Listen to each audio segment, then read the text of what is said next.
सर्वेभ्यः संस्कृत अभ्यासाय स्वागतम्। जयतु भारतं, जयतु संस्कृतं। సంస్కృతం మాట్లాడేద్దాం రండి. ఇప్పటి వరకు మనము 18 అభ్యాసాల్లో సంస్కృత వ్యాకరణం కొంతవరకు తెలుసుకున్నాము.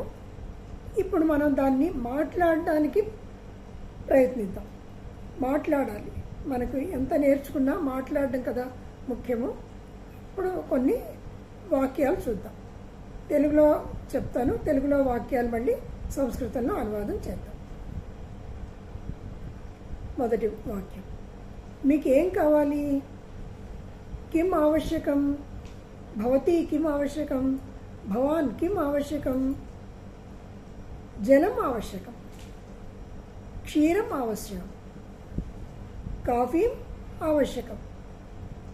కిమపి వక్తుం శక్యతే, ఏదైనా చెప్పచ్చు. మీరు ఏం చేస్తున్నారు? భవాన్ కిం కరోతి? భవతి కిం కరోతి? ఏదైనా ఒకటి పెట్టుకోండి మీరు. భవాన్ కానీ భవతి కానీ మీకు సందర్భానుసారంగా మనం ఏదో ఒకటి పెట్టుకోవాలి. భవతి అంటే స్త్రీలింగం, భవాన్ అంటే పుల్లింగంలో మీరు అని అర్థం. నేను ఉత్తరం రాస్తున్నాను. అహం పత్రం లిఖామి, అహం ఉత్తరం లిఖామి. మీరు ఏం చెప్పాలనుకుంటున్నారు? భవాన్ కిం వక్తుం ఆవశ్యకం? భవాన్ కిం వక్తుం ఇచ్చతి? ఇచ్చతి అంటే ఇష్టపడుతున్నారు. ఏం చెప్పాలనుకుంటున్నారు? కిం వక్తుం ఇచ్చతి? ఏం లేదు. కిమపి నాస్తి, కిమపి నాస్తి. అనంతరం, మీ నాన్నగారు ఏం చేస్తూ ఉంటారు? భవతః పితా కిం కార్యం కరోతి? మమ పితా వైద్యః, మమ పితా న్యాయవాది, మమ పితా తంత్రజ్ఞః. తంత్రజ్ఞః అంటే ఇంజనీర్. విత్తకోశే కార్యం కరోతి. విత్తకోశః, విత్తకోశే అంటే బ్యాంకులో. విత్తకోశే కార్యం కరోతి. ఆరక్షకः, మమ పితా ఆరక్షకः, మమ భ్రాతా ఆరక్షకः. ఆరక్షకः అంటే పోలీస్. అధ్యాపకः, న్యాయాధీశः. న్యాయాధీశः అంటే జడ్జ్. మమ మాతా గృహిణి. మీరేం చేస్తూ ఉంటారు? అహం విద్యార్థిని, అహం విద్యార్థిని. పుల్లింగం అయితే విద్యార్థి. అహం విద్యాలయే పఠామి, అహం విద్యాలయే పఠామి. మీరు ఎక్కడుంటారు? భవాన్ కుత్ర వసతి? భవతి కుత్ర వసతి? అహం బెంగళూరు నగరే వసామి, అహం ముంబై నగరే వసామి, అహం భాగ్యనగరే వసామి. సో ఎక్కడ నివసిస్తున్నారు అంటే నగరే అంటే నగరంలో. అది సప్తమి విభక్తి. విద్యాలయే, విద్యాలయంలో చదువుతున్నాను. విద్యాలయే పఠామి. గృహే అస్మి, ఇంట్లో ఉన్నాను.